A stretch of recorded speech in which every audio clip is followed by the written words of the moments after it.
ইংল্যান্ডে যেমন হয় যে আপনার ৩ টা ম্যাচ লিগের ৩ টা ম্যাচ খেলে তারপরে নকআউট ম্যাচ খেলার পারমিশন দেয় আরকি ফরেন প্লেয়ারের দিকে।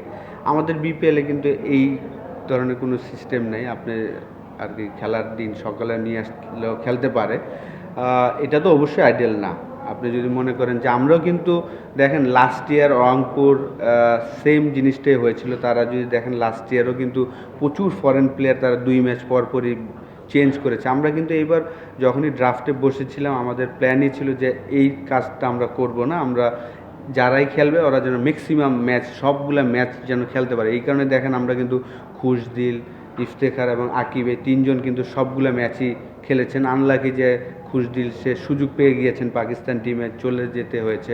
যেহেতু আমাদের আসলে টেলারও ছিল দেখেন ১ম থেকে আনলাকি যে সে যেভাবে জিএসএল এ খেলেছেন এখানে অতটা ভালো খেলতে পারেনি। সেই কারণেই কিন্তু আসলে আমরা শেষ মুহূর্তে ম্যানেজমেন্ট চেষ্টা করেছেন বিগ নেমগুলা আনার।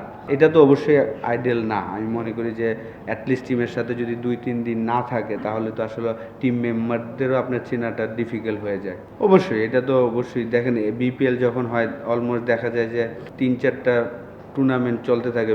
বিগ ব্যাশ চলে, সাউথ আফ্রিকা চলছে এবং দুবাইতে চলছে এখন আমাদের এখানে চলছে। তো অবশ্যই ক্রিকেট বোর্ড হয়তোবা নেক্সট ইয়ার ওইটা চিন্তা করবে না।